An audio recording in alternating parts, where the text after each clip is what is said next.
The thunder rolled across the Kansas sky like God himself was moving furniture upstairs, and Tom Bradley put his old truck under the barn news as the fierce fat raindrops started falling on his windshield. He had been checking the fence line when the storm clouds rolled in faster than I'd ever seen before, turning the late afternoon sky black as coal. Lightning cracked overhead with a sound that made his teeth itch, and he counted the seconds between flash and thunder the way his idea told him 40 years ago. The storm was right on top of him now. Tom sat in his truck for a moment, watching the rain hammer down on his cornfields like bullets from a oven. At 62 years old, he had seen plenty of storms come and go, but something about this one felt different. The lightning was too bright, too witty, and it seemed to be striking in the same spot over and over again in his backfield. He grabbed his rain slicker from behind the seat and pulled it on, knowing Mary good lave cayer him a fool for going out in weather like this. But Mary had been gone 3 years now, and there was nobody left to call him a fool except himself. He ran through the rain to the house, his boots splashing in puddles that were already forming in the yard. The storm was getting worse by the minute, and the wind was starting to bend his corn stalks nearly flat.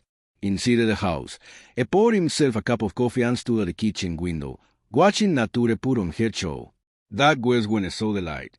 It was not lightning this time, but something else entirely. A bluish glow was coming from his backfield, pulsing like a heartbeat, and it was moving. Tom set down his coffee cup and reached for the shotgun he kept by the back door. In 30 years of farming, he had dealt with everything from coyotes to cattle rustlers, but he had never seen anything like this before. The rain was coming down so hard the cow barely 7 feet in front of him as he made his way across his property.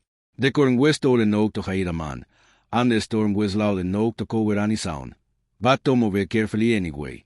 His idea taught him to be cautious, and the army had taught him to be smart, and both lessons had served him well over the years. As he got closer to the backfield, the blue light got brighter, and he could hear something that was not thunder or rain. It sounded like metal grinding against metal, followed by a low groaning noise that made the hair on his arms stand up. Tom pushed through the corn stalks and stopped dead in his tracks. There was a crater in his field about 20 feet across, and lying in the middle of it was the biggest creature Tom had ever seen in his life. It looked like someone attacking a man and crossed him with a dragon from one of those fantasy books Mary used to read. The thing was easily 8 feet tall, covered in dark green scales that looked like armor, with wings that were torn and bleeding. Its head was long and narrow like a reptile, but it had intelligent eyes that were looking right at Tom. The creature tried to get up when it saw him, but one of its legs was bent at an angle that made Tom wince. Green blood was seeping from wounds all over its body, and its breathing was shallow and quick. Tom had acted enough injured animals over the years to know what pain looked like, and this thing was hurting bad. Tom kept his shotgun ready but did not point it at the creature. The thing was hurt and probably scared, and Tom knew from experience that scared animals were dangerous animals. But as he looked into those intelligent eyes, he realized this was not just an animal. There was something there that reminded him of the Gundis soldiers he had helped during his time in the service, a look that said this creature knew exactly what was happening to it. The creature spoke, and Tom nearly jumped out of his boots. Its voice was a pan rough, like gravel in a cement mixer, but the words were clear as day. "Human," it said, "it meant you no harm." Tom stared at the thing, wondering if it was dreaming or if the lightning had scrambled his brains. Talking animals were the stuff of fairy tales, not Kansas cornfields. "You can't talk," Tom said, feeling stupid as soon as the words left his mouth. The creature made a sound that might have prevent laughter if it had come from a woman's throat. "It can't talk," the creature agreed. "My name is Drac, and I am a soldier of the Galactic Defense Corps." Tom blinked hard, wondering if it was having some kind of breakdown. "Galactic what now?" "Galactic Defense Corps," Tom repeated slowly. "Like space soldiers." "Something like that," Drac said, wincing as he tried to see his position.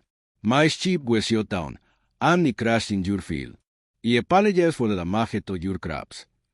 Tom looked around at the flattened corn and the crater in his field, then back at the Gundi creature. Any other farmer might have been mad about the lost crops, but Tom had heard things to worry about right now. "Ship?" he asked. Drac nodded toward a pile of twisty metal at the edge of the crater that Tom had not noticed before. It was black and sleek, like nothing he'd ever seen, and it was smoking in the rain. "What shot you down?" Tom asked. Being that your people do not want to meet, Drax said grimly. They are called the voters, and they consume entire worlds. They have been chasing me for 3 days, and they will not stop until they find me. Tom processed this information slowly.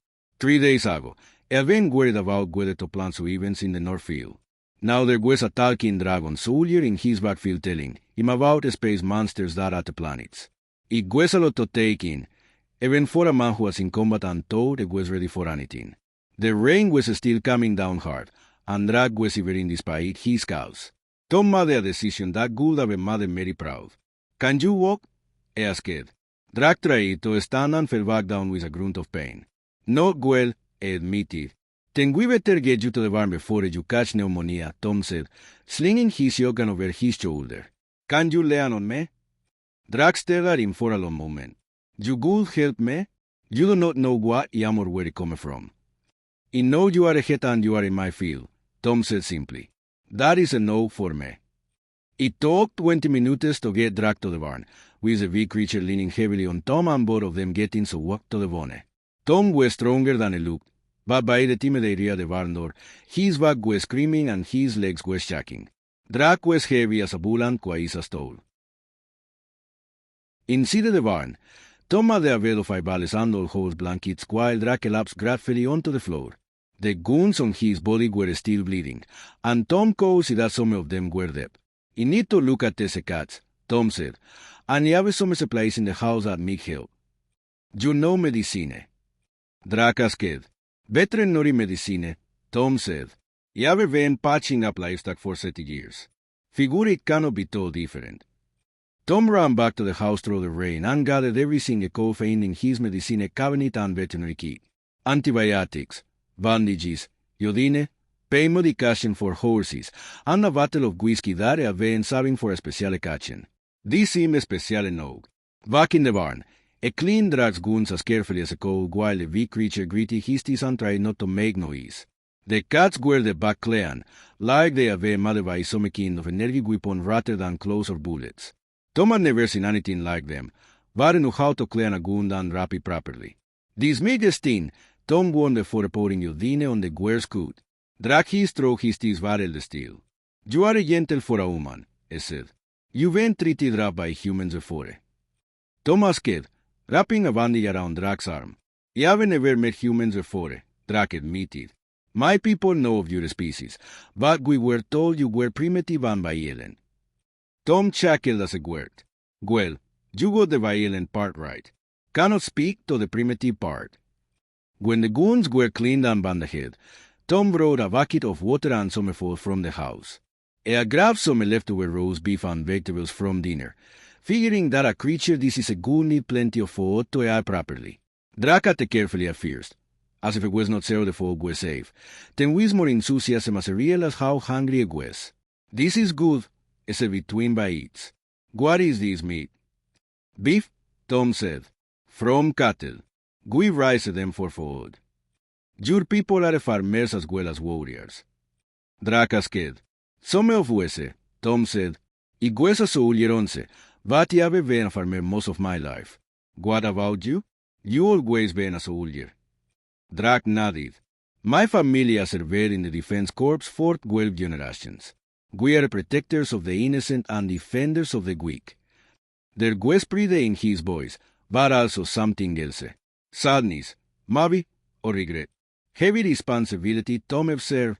"Yes," Drac agreed, "and they have fallen in it. The devourers are coming to this world, and they carry information that could save billions of lives. But my ship is destroyed, and it cannot go on anyone." Tom leaned back against the valley and studied the creature in front of him. 3 hours ago, his biggest worry had been whether the storm would damage his corn. Now it was harboring a wounded alien soldier who was carrying intelligence about an invasion of Earth. It should have been terrifying, but instead, Tom felt oddly calm. "How long before they get here?" he asked. "Tomorrow, perhaps the day after," Drac said. "They will come looking for me first, but when they find this world." It trailed off, but Tom could fill in the blanks. The storm was finally starting to pass outside, and Tom could hear the rain slowing down. In a few hours, it would be down, and everything would change. But for now, there was you a man na dragon in an old barn, and that felt like an oak. The morning sun came to the barn windows like golden honey, and Tom woke up stiff and sore from sleeping on hay bales. He had spent the night in the barn with Drac, partly to keep an eye on his wounds and partly because he did not trust leaving a wounded alien alone in his barn, but mostly because he had not slept well in an empty house since Mary died, and having someone to watch over felt good. Drac was already awake when Tom opened his eyes, sitting up against the wall and looking out the window at the cornfields. The dragon soldier moved better this morning, and the bleeding had stopped during the night. Tom's veterinary skills had done their job, but he could see that Drac was still in pain. "How do you feel?" Tom asked, stretching the kinks out his back. "Better," Drac said, flexing his bandaged arm carefully. "Your medicine is effective.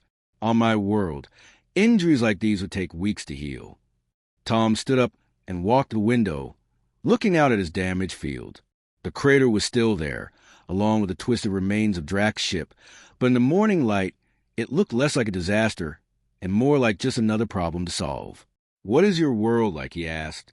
Drac's eyes took on a distant look. "Very different from this place. The cities are built into the sides of mountains, and we have 3 suns that never set at the same time.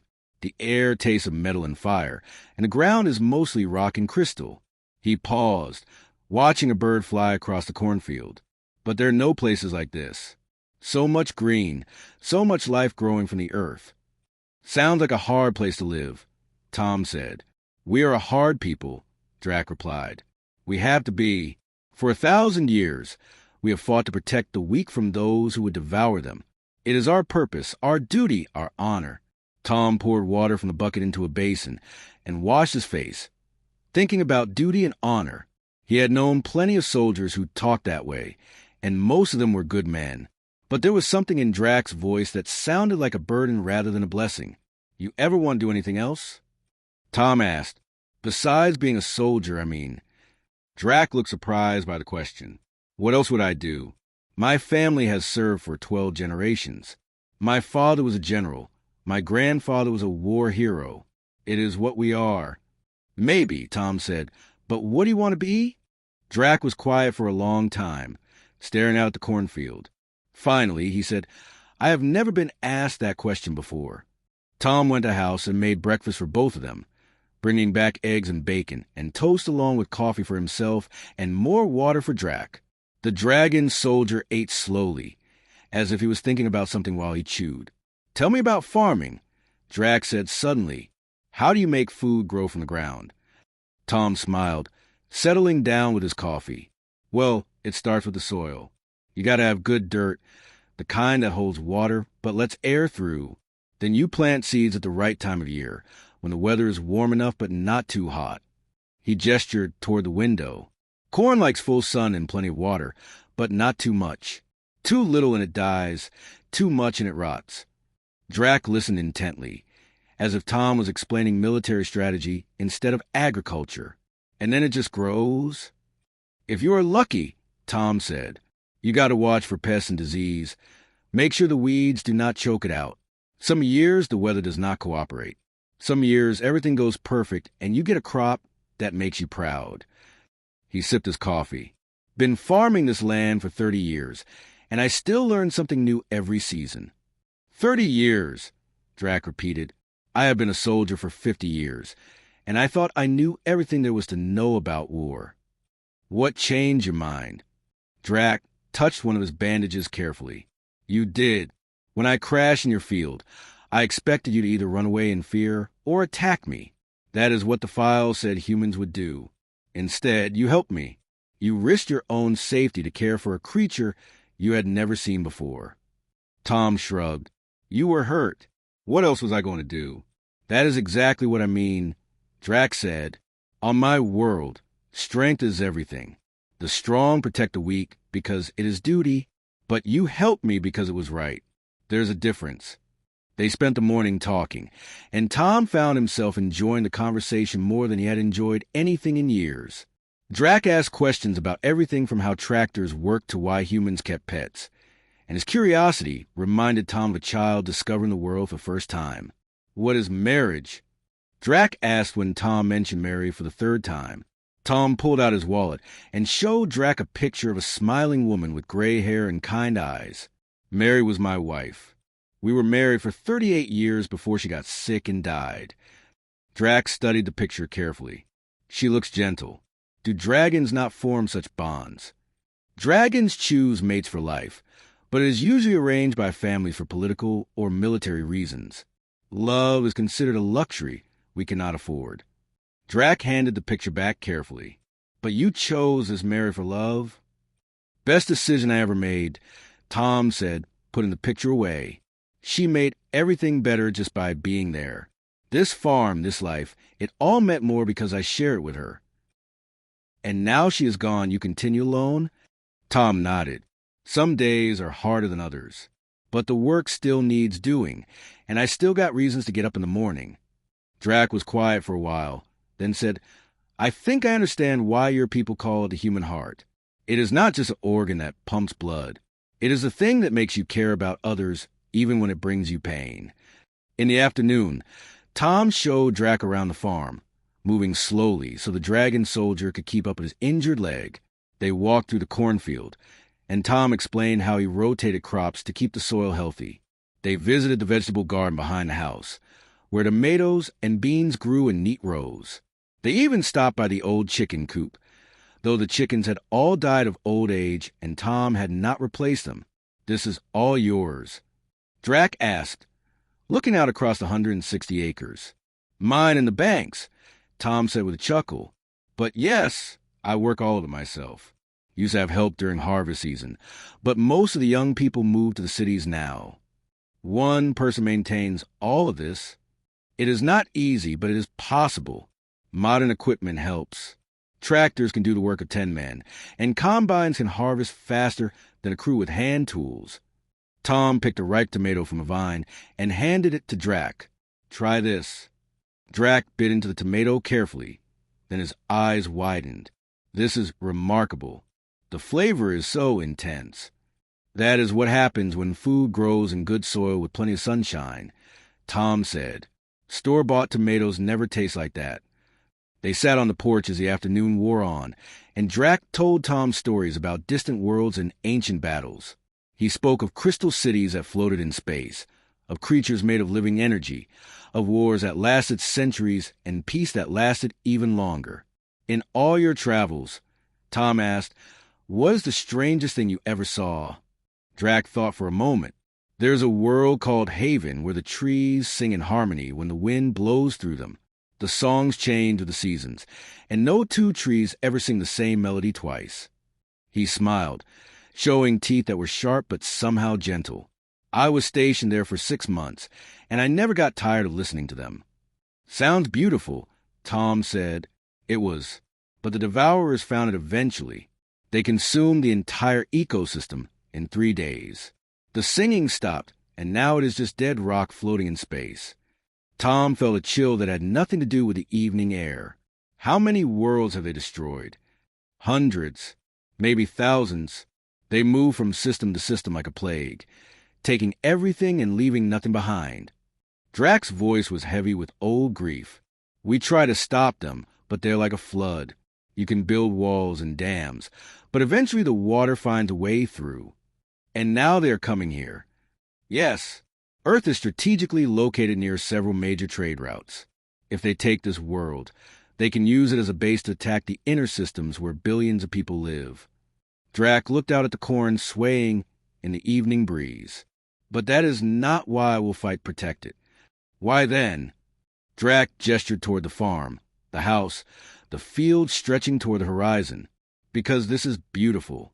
Because you showed kindness to a stranger.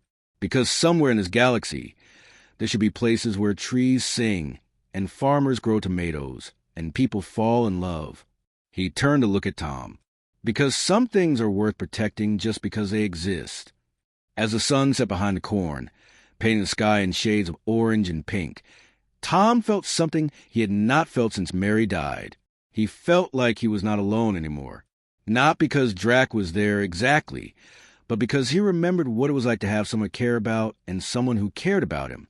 Drac, he said, When those devourers come tomorrow, they are going to find out that this old farm has some fight left in it. Drax smiled, and for the first time since the crash, he looked like a soldier again. Then we will give them a battle they will not forget. The stars came out one by one, and somewhere among them, death was coming to Earth. But in a barn in Kansas, a farmer and a dragon soldier made plans to meet head-on. Tom woke up before dawn to the sound of his old rooster crowing, except he had not owned a rooster in 5 years. He sat up in his bed, listening carefully to the strange noise coming from outside. It was not quite like any animal he knew, more like metal scraping against metal with a rhythm that sounded almost like breathing. He pulled on his clothes and grabbed the shotgun from beside his bed, then walked quietly to the kitchen window. The sky was still dark, but there was a strange glow coming from the direction of his cornfield. It was not the blue light from Drax's crashed ship, but something else entirely, something that pulsed red and orange like dying coals. Tom moved through his house without turning on any lights, checking each window as he went. The glow was getting brighter, and now he could hear other sounds. Engines, maybe, or something like engines. And voices, if he could call them voices. They sounded like insects talking, all clicks and buzzes and sharp hissing noises. He made his way to the barn as quietly as he could, keeping to the shadows and moving from cover to cover the way he had learned in the army. The door was still closed and everything looked normal, but Tom could hear movement inside. He opened the door just a crack and whispered, "Drac, you awake?" "I am awake," came the reply, and Tom could hear that the dragon soldier was alert and ready. "They are here." Tom slipped inside the barn and found Drac standing by the window, looking out at the field. The big creature was moving better than he had the day before. His wounds seemed to be healing fast. "How many?" Tom asked. "I count at least 12 ships," Drac said grimly. "Devour assault craft. They track my energy signature here." He turned to look at Tom. "I am sorry. I have brought death to your home." Tom checked his shotgun and made sure he had extra shells in his pockets. "You did not bring anything here that was not already coming," he said. "Question is, what do we do about it?" Before Drac could answer, the barn was filled with blinding light. Tom squinted through the window and saw massive shapes descending from the sky like falling mountains. The ships were organic-looking things, all curves and ridges that pulsed with their own light. They looked like they'd been grown rather than built, and they moved with a fluid grace that made Tom's skin crawl. The first ship landed in his cornfield with a sound like thunder, crushing a 20-foot circle of stalks under its weight. The second came down near his vegetable garden, and the third landed so close to the house that Tom could see the strange symbols carved into its hull. More ships kept coming, filling the sky like a swarm of locusts until his entire farm was surrounded. 12 ships, Tom said, watching them settle onto his land. "How many soldiers in each one?" 20 to 30 warriors per ship, Drac replied. "Perhaps 300 enemies total." Tom did some quick math in his head. 300 alien soldiers against one wounded dragon and one old farmer with a shotgun. The odds were not good, but Tom had been in worse spots during his time in service. At least he thought he had been. The ships opened like flowers blooming in reverse, their sides peeling back to reveal dark interiors. Things began pouring out of them, and Tom got his first good look at the devourers. They were nothing like Drac, who for all his strangeness still looked somewhat familiar. These creatures were the stuff of nightmares. They walked on 4 legs like giant insects, but they had arms as well, sometimes 2 and sometimes 4, or even 6. Their heads were long and narrow with compound eyes that reflected the morning light like broken glass. Some of them had wings, others had spikes or claws or tentacles growing from their backs. They moved with the coordinated precision of a hive mind, spreading out across his property in perfect formation. "Well," Tom said, watching the alien army deploy across his farm, "I have had uninvited guests before, but this takes the cake." The largest of the creatures stepped forward from the group. It was easily as tall as Drac, but twice as wide, with 6 arms and armor that looked like it was made from the bones of other creatures. When it spoke, its voice carried clearly across the field, and somehow Tom could understand every word. "Dragon soldier," the creature called out, "we know you are here. We have followed your trail across 3 star systems, and now your journey ends. Surrender yourself and the intelligence you carry, and we will make your death quick." Drac stepped out of the barn before Tom could stop him, moving with the fluid grace of a born warrior despite his injuries. "I am Captain Drac of the Galactic Defense Corps," he called back, "and I do not surrender to planet killers and butchers of innocence." The large creature made a sound that might have been laughter. Brave words for a soldier whose ship lies broken in this primitive's field. "You cannot run any further, Dragon. Give us what we came for." "And what might that be?" Tom asked, stepping out of the barn to stand beside Drac. He kept his shotgun ready but pointed at the ground, the way his drill sergeant had taught him to hold a weapon when facing an unknown enemy. Every compound I turned to look at him, and Tom felt like he was being examined by a collection of microscopes.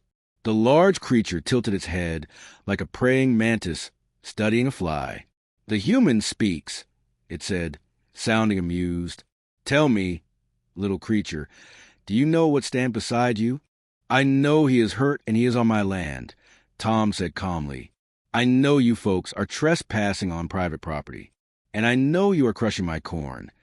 Several of the creatures made that strange laughing sound. The leader stepped closer, and Tom could see that its armor was decorated with what looked like bones and skulls from a dozen different species. "Your property," it said. "Human, I am Commander Vex of the Devourer Fleet. This world and everything on it now belongs to us." "That's so," Tom said, shifting his weight slightly so he could bring the shotgun up faster if he needed to. "You got papers to prove that claim?" Vex moved closer still, and Tom could smell something like rotting meat and burning plastic coming from the creature. "We do not need papers, human. We take what we want, and we want this world. Your species will make excellent food for our larvae." Tom felt his jaw clench at that, but he kept his voice level. "Well now, that is where we might have a problem. See, my family has been farming this land for 3 generations, fighting in 2 wars, and my father expanded it with the sweat of his back and the work of his hands. I inherited it when he died, and I have been taking care of it for 30 years. He looked Vex straight in those alien compound eyes. "And I do not plan on giving it up to a bunch of overgrown bugs who do not know the difference between good soil and bad." The silence that followed was so complete that Tom could hear the wind moving through his corn. Every creature on his farm was staring at him like he had just grown a second head. Finally, Vex spoke, and its voice was full of something that might have been respect. "You would fight us, human? 300 trained warriors with weapons that can level cities, and you would stand against us with that primitive projectile weapon." Tom glanced at his shotgun, then back at Vex. "This old 12 gauge has served me well over the years. Stopped plenty of varmints from getting into my crops." He paused and added, "Course, I never had to deal with varmints quite this big before." Drac stepped forward slightly, putting himself between Tom and the Devourer commander. "The human is under my protection, Vex. If you want the intelligence I carry, you deal with me." "Oh, but we do not just want your intelligence anymore, Dragon," Vex said, its attention returning to Drac. "This world is perfectly positioned for our assault on the inner systems. And after tasting the fear and defiance of this human, I think his species will provide excellent sport for our hunting parties." Tom felt something cold settle in his stomach. "Hunting parties?" "We do not simply consume worlds. Human. We enjoy the process. Your species shows promise as prey. Quick enough to provide a challenge. Stubborn enough to keep fighting even when hope is gone." Vex's compound eyes glittered with anticipation. "Yes, I think we will keep some of your people alive for quite some time." Tom looked around at the alien army surrounding his farm, then at Drac, who was tense and ready for battle despite his injuries.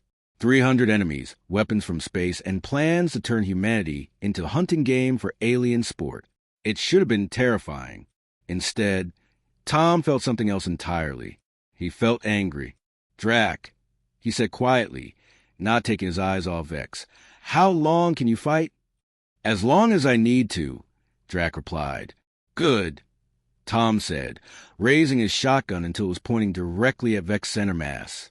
"Because these sons of bitches just made a big mistake." "And what mistake is that, human?" Vex asked, clearly enjoying itself. Tom smiled, and it was not a nice smile. They came to my farm uninvited. They threatened my friend, and they stomped on my corn. He took a step forward, and somehow it was Vex who stepped back. And where I come from, we do not take kindly to that sort of behavior. The dawn light was getting stronger, illuminating the army of monsters that had invaded his peaceful farm. But Tom was not afraid anymore. He was a farmer protecting his land, a soldier defending his home, and a friend standing by someone who needed help. "Drac," he said, never taking his eyes off the enemy, "I hope you are ready for a fight." "Always," Drac replied, and Tom could hear the smile in his voice. "Then let us show these bugs what humans are really made of." The first shot Tom fired took Commander Vex completely by surprise. The blast from his 12-gauge caught the alien leader in the shoulder, spinning him around and sending green blood spattering across the corn stalks. For a moment, the entire Devourer army just stood there, staring at the human who had dared to shoot their commander. Then all hell broke loose. Energy beams started flying across the farm like deadly lightning, cutting through corn stalks and burning holes in the ground where Tom had been standing a second before. He rolled behind his old tractor, hearing the metal ping and sizzle as alien weapons turned parts of it into molten slag. Drac was moving too, faster than Tom would have thought possible for someone with his injuries. The dragon soldier had picked up a piece of metal debris from his crash ship and was using it like a shield, deflecting energy beams while he charged toward the nearest group of devourers. When he reached them, he swung the metal like a club, sending 3 aliens flying through the air. Tom reloaded his shotgun and looked around for his next move. The tractor was good cover, but it would not last long under the alien weapons. He needed to get to the barn where he kept his other equipment, but there were at least 20 devourers between him and safety. That was when he remembered what his old drill sergeant used to say about impossible situations. When you cannot go through and you cannot go around, the man had told him, you go under or you make your own way. Tom crawled under the tractor and started making his way toward the irrigation ditch that ran along the edge of his property. It was only 3 feet deep, but it was better than nothing. Energy beams sizzled overhead as he belly crawled to the mud, keeping his shotgun dry and his head down. He made it to the ditch just as 3 devourers came around the tractor looking for him. Tom popped up like a jack-in-the-box and fired twice, catching 2 of them center mass before diving back down. The third one started firing into the ditch, but Tom was already moving, crawling along the muddy bottom toward the barn. Behind him, he could hear Drac fighting like a man possessed. The dragon soldier was roaring now, a sound that made Tom's bones vibrate, and every few seconds there was a crash as another devourer went flying. But there were too many of them, and even Drac could not fight 300 enemies at once. Tom reached the end of the irrigation ditch and found himself behind the barn, out of sight of most of the alien army. He kicked open the back door and ran inside, looking for anything that could help even the odds. His eyes fell on the old crop duster he had bought at auction 5 years ago. It was a beat-up old biplane that he used for spraying pesticide, but Tom was already thinking of other uses for it. He grabbed a case of dynamite from the shelf where he kept it for clearing tree stumps, along with a roll of duct tape and some wire. His hands moved quickly, taping sticks of dynamite to the sides of the crop duster and rigging a simple timer with his watch and some electrical wire. It was not pretty, but it would work. Tom climbed into the cockpit and started the engine. The old plane coughed and wheezed, but it caught on the 3rd try. He taxied out of the barn and onto the dirt road that ran behind his property, using it as a makeshift runway. The devourers were so busy fighting Drac that they did not notice the small plane until it was already in the air. Tom flew the crop duster low over his cornfield, just above the alien army. He could see Drac surrounded by enemies, bleeding from new wounds but still fighting. The dragon soldier looked up as the plane passed overhead, and Tom saw him smile. Tom armed the timer on his improvised bombs and dove toward the largest group of devourers. At the last second, he pulled up hard, feeling the plane shake as he released the dynamite. He counted to 5, then the world exploded behind him. The blast knocked down at least 30 aliens and scattered the rest, giving Drac room to breathe. But Tom was not done yet. He flew the crop duster back toward the barn, where he had more surprises waiting. He landed the plane hard in his backyard and ran to the tool shed, grabbing everything he could carry: cans of gasoline, a bag of fertilizer, and his old flare gun. Tom had learned a few things about improvised explosives during his time in the Army, and farming had taught him even more about the explosive potential of everyday materials. He mixed the gasoline with the fertilizer in an old milk jug, then stuffed a rag in the top. It was crude but effective. Tom lit the rag with his flare gun and threw the jug toward a group of devourers who were advancing on a position. The explosion was not as big as the dynamite, but it was enough to send them scrambling for cover. Drac had fought his way close to the barn, using a broken fence post as a spear. The dragon soldier was covered in green blood, both his own and his enemies', but he was still moving. "Tom," he called out between swings, "we cannot hold him much longer." Tom knew Drac was right. They had surprised the aliens and hurt them badly, but the devourers were regrouping. Soon they would coordinate their attack, and then it would be over. Tom looked around his farm, at the corn he had planted with his own hands, at the house where he had lived with Mary for so many years, at the land his family had worked for 3 generations. Then he looked at his old combine harvester sitting in the field, and he got an idea. Tom ran toward the combine, dodging energy beams and keeping low. The machine was huge and armored, built to push through anything that got in its way. Tom climbed into the cab and started the engine, feeling the big diesel rumble to life under him. He drove the combine straight toward the largest group of devourers, using it like a tank. The cutting blades of the front machine were designed to slice through thick corn stalks, but they worked just as well on alien legs. Tom plowed to the enemy formation, scattering them like bowling pins. But the best part was yet to come. Tom had loaded the combine with his remaining dynamite, rigged to explode when he hit a button on the dashboard. He drove the big machine straight toward Commander Vex, who was standing near one of the alien ships trying to coordinate his scattered forces. Vex saw him coming and raised some kind of energy weapon, but Tom was already jumping out of the cab. He hit the ground hard and rolled, coming up with his flare gun in his hand. He fired the flare at the combine just as it reached the alien commander. The explosion was spectacular. The combine disintegrated in a ball of fire and metal, taking Vex and half a dozen other devourers with it. The blast wave knocked Tom flat and left his ears ringing, but when he looked up, he saw something that made him smile. The aliens were backing away from him. These creatures, who had destroyed worlds and hunted entire species for sport, were actually afraid of one old farmer with a shotgun and some farm equipment. Tom got to his feet and reloaded his weapon, feeling a grim satisfaction at the fear in those compound eyes. Drac appeared beside him, breathing hard but still ready to fight. "That was impressive," the dragon soldier said, "but we have only delayed them. They will regroup and attack again." Tom looked around at the scattered devourer forces. They had killed maybe 50 of the aliens, but there were still 250 left. And now, they were angry as well as hungry. "Maybe," Tom said, "but I got one more trick up my sleeve." He pulled out his old cell phone and dialed a number he had not called in years. The phone rang twice before a familiar voice answered.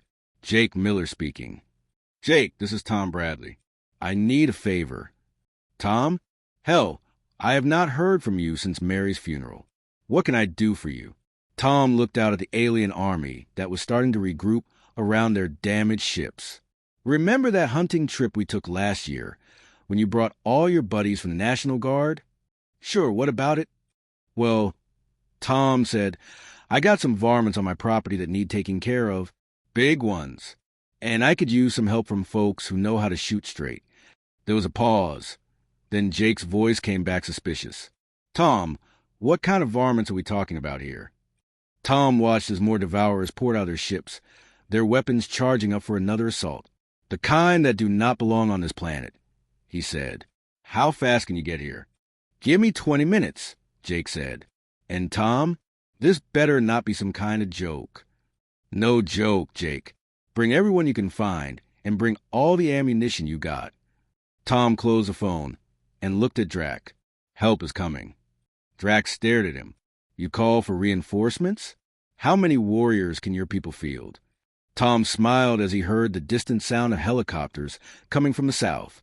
Jake Miller served 3 tours in Afghanistan, and he knows every veteran and guardsman in 3 counties. When Jake says bring everyone, folks listen.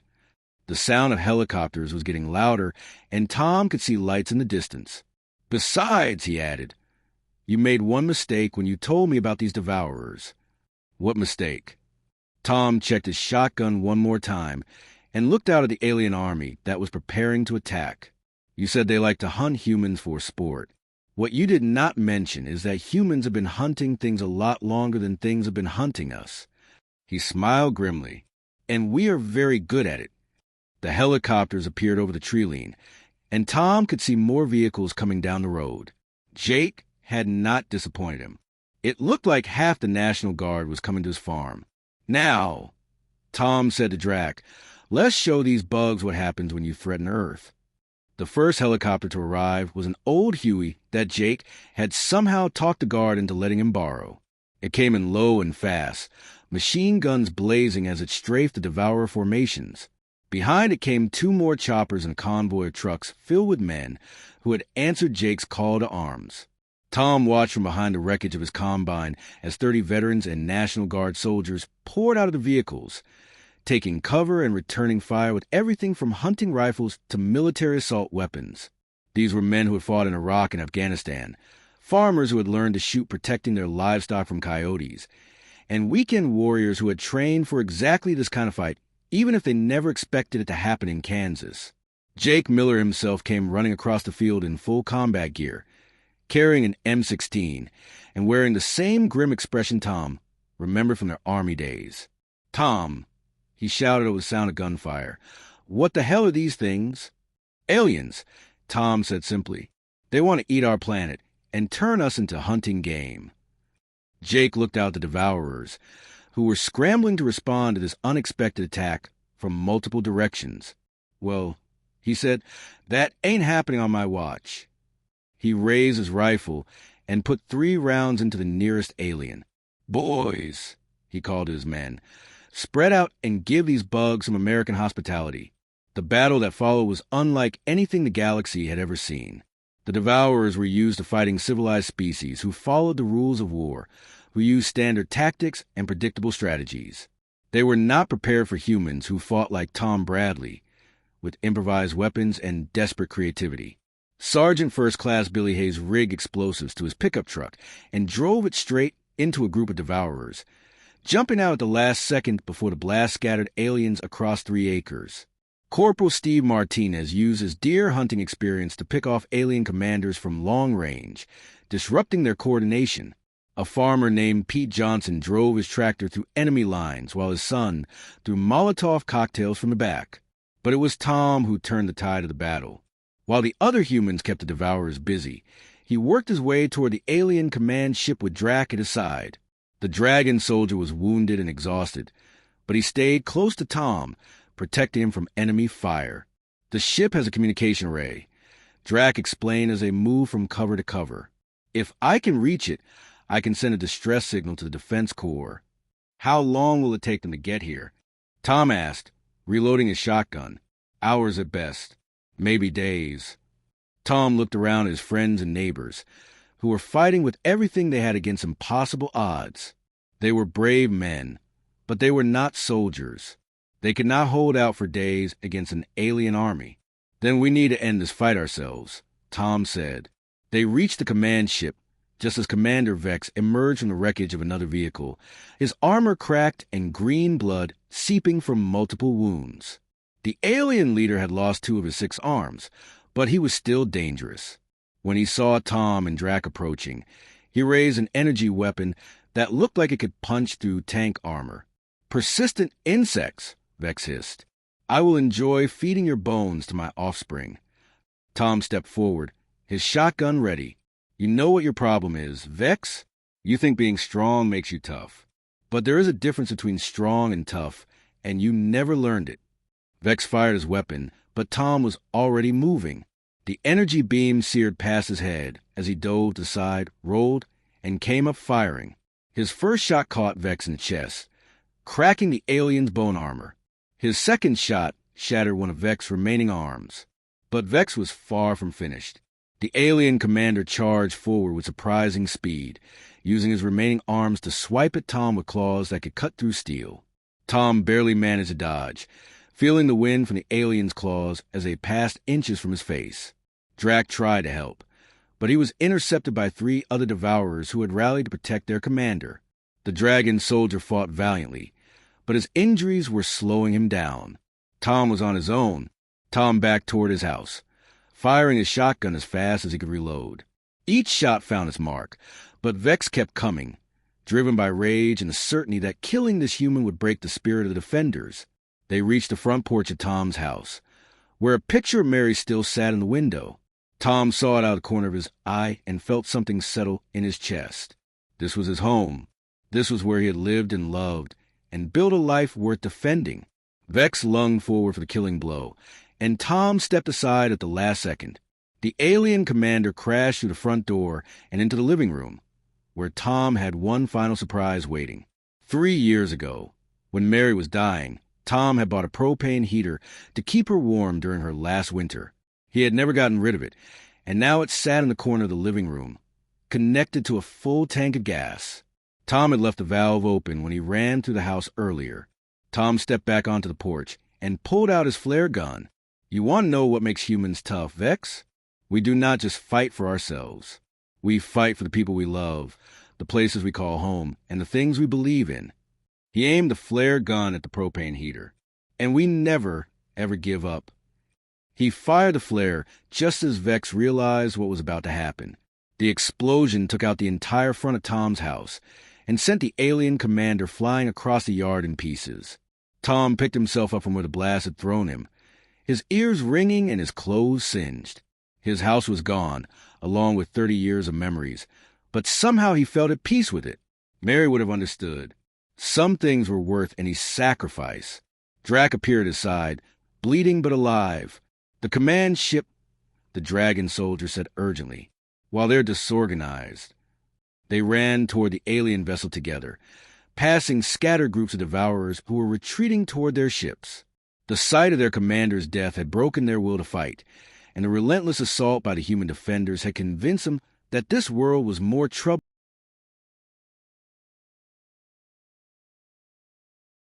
Inside the command ship, Drac worked frantically at a console covered with symbols that hurt Tom's eyes to look at. There, he said finally, the signal is sent. The Defense Corps will know what happened here. Tom looked out through the ship's viewports at his devastated farm. The corn was trampled, his house was destroyed, and there were alien bodies scattered across land that had been his family for 3 generations. But his friends were alive, the enemy was retreating, and Earth was safe. What happens now? Tom asked. Now the galaxy learns that Earth is under protection of the Galactic Defense Corps. Drac said, no species will dare attack this world again. Tom nodded, then looked at his dragon friend. What about you? You're going back to your warrior life. Drac was quiet for a long moment, staring out at the ruined farm. You asked me yesterday what I want to be besides a soldier. I think I know the answer now. What is that? Someone who protects things instead of just fighting enemies. Someone who builds instead of just destroying. Drac turned to face Tom. If you will have me, I would like to learn about farming. Tom smiled, the first real smile he had felt since Mary died. Well, I am going to need help rebuilding this place, and I reckon there is always room for one more farmer in Kansas. Outside, the last of the Devourer's ships were lifting off, retreating to wherever creatures like them went when they were beaten. Jake Miller and his men were checking the casualties and securing the area, but there would be time for explanations later.